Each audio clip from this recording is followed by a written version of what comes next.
And I think it's a shame that, I saw a tweet.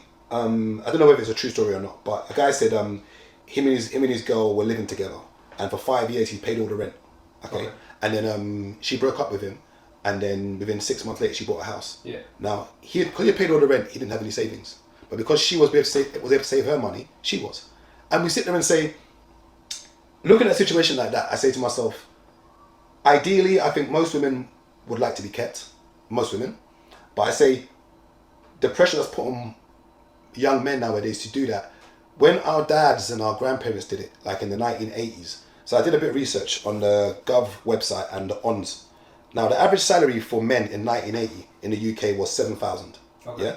The average house price was 20k, which means times 3 of your salary, you could buy a house. Let's say you closed your eyes and saved for 3 years and didn't spend anything. In 3 years' time, you could have bought that house. The problem now is that the average male salary in 2024 is 37k in the UK, apparently, and the average house price is just under 300 grand. So you're now on a times 9, times 10 scale. Like, things have changed. Like, the average guy cannot afford for you to live at home freely. Like, it's not fair. He just can't afford it.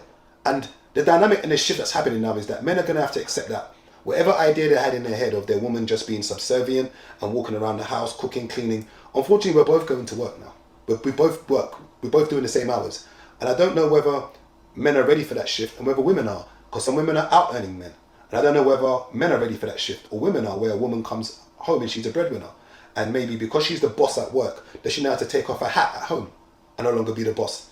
Bearing in mind that, does a man feel emasculated? Like, I don't know. I sit there and say, let's look at a scenario. Let's say, for instance, let's say you're the average man. Let's say you're earning the average salary in the UK. And let's say you've decided to move out. And let's say, for instance, your rent is maybe, I don't know, let's call it, you're in a 1 bed, she's living with you. Let's say your rent is $1,250. Okay. So I'm on about 36. Yes, let's assume that's half your salary. Yeah. The rent. Yeah. Now, in an ideal situation, you'd want her to just contribute. Yeah. Yeah. But you got to think about it that if you're living in a 1 bed flat at $1,250, you calculate your electric bills, gas. Let's say everything comes up to $1,800 in the home. Then you've got to look about food and transport. Ideally, you probably spend about $2,200 without even. You look at what you spend now. Bear in mind you're at home with your mum. Yeah. Just now, let's add £1,800 to that now. Yeah, it's big. it's big. You're literally on a rabbit hole, on hamster wheel. Yeah. I can't not work. If I don't work, my savings are gone. And that's what the average male salary is. Yeah, Because we look at social media, we think that everyone's living this fantastic life. No, when you sit down to the nitty gritty, I know it depends about your circle. Because one could argue that, there's sometimes somebody might say 100k salary, that's light, that's nothing. That's to their circle. Maybe they're not looking outside of the bubble. So in their circle, that's light work. Like, I've got friends who are maybe on 200 grand a year. So if they was on 100k, they would probably fall down and bang their head. In the same way, someone said that if Bill Gates woke up with Oprah's money, he'll probably jump off a cliff. Do you get, like, everything is relative. Yeah. It's relative to how it goes. Now, is it fair for any person to be in a situation and live with somebody and think they can just live there? Like that guy, I don't know if it was a real tweet or not, but he claims that they lived together for 5 years. She saved the money and bought a house, and he didn't because he was paying everything. And a lot of women see this as fine. Yeah. And I don't know whether or not us men can deal with that dynamic. People talk about, and I like to always refer things back to money, because I think a lot of the issues we have and a lot of stress we have in our life, it rolls around finances. We go to work. We're bought for 40 hours a week. Yeah. Do you think it's more expensive to be a man in today's by far. Yeah. By far. And it's because of what we're spending. Like, when you look at what your salary is and look at how much is going towards your rent, just look at what goes towards your rent. For most people, half their salary is gone just on rent. If you're earning 40k a year, you take away your NI, this and that, you're probably left with about 2.5, 2.4. So if you calculate half of that, so to have a 1 bed in zone 5 is about 12.50. That's just on rent. Half of your salary is gone on rent. And it wasn't like this back in the day. Half your salary wasn't cut on your rent.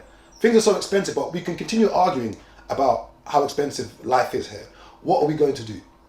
And you've got two choices. You either reduce your spending or you increase your earnings. There's no other thing we can do here. And I would say that money management is more important than increasing your earnings. The first thing you've got now to is manage your money. So whenever I'm talking to young boys, learn how to manage your money and be disciplined. And this same young boy again, when I was breaking down his finances and I was looking through his statements, I started seeing a lot of restaurants. And I said, what's all this? He goes, I want to go out with girls. said, be calculated. This guy's spending about between 300 and 350 pound a month on. It's a bad investment. It's a bad because these are women that aren't going to be around for very long. He spends. I mean, I calculate it's about £4,000. He spends about £4,000 a year on dating, like taking women out. And it's like, yeah, but guys are meant to spend. Like, I can't expect her to pay. I'm like, and see all this. When you break that, when you look at this and you think, I'm not saying that the reason why women are buying houses is because they get to save money. I'm not saying that's the reason, because some women are just very disciplined. But when you look at the setup generally, not all guys are spending. But I'm looking at this 21-year-old who's, wanted to go and get a car, because generally that age, it's fine if women live at home. It's fine if women don't drive. But it's not probably fine if a guy lives at home. Probably not fine if a guy doesn't drive. And once again, there are exceptions to the rule. But look at what this brother's spending. He's spending £300 a month. And once again, he could go to the museum, go to the walk on the plaza. Like, you can walk on the pier. You can say that you don't need to spend on dates, which you generally don't, because it's about getting to know each other. But in this society, in this place we're in, once again, you shouldn't let peer pressure get you. But unfortunately, at 2021, it will. It happened to all of us. He's spunking about £300 a month. Yeah, it's a waste. It's a massive waste. But I don't. What do you tell him? Once again, I said to him, I'm not your financial advisor, but and sometimes we have to go through it to understand it. And I've gone through it.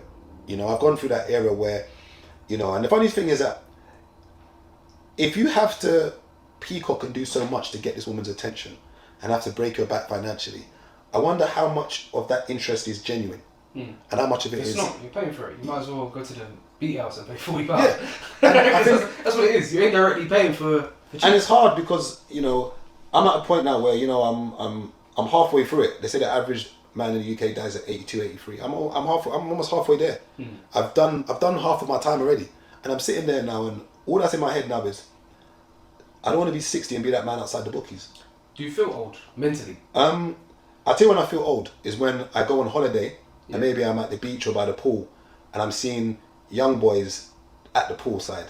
And they're doing hey, and I'm sitting there like rotted, like I'm in the same. Should I be here? Yeah. Or will I go to like a rave which is not, or a bar or a club which is not over 30s? It's not like a rave that says over 30s, and I'm in there and I'm like, man's uncle, like what am I doing here? That's when I feel old. Okay. Sometimes it takes me about 10 seconds to get out of bed. Like I've got to motivate myself. My joints and my elbows and my knees are not working to its best. Sometimes you've got to spray a bit of WD-40.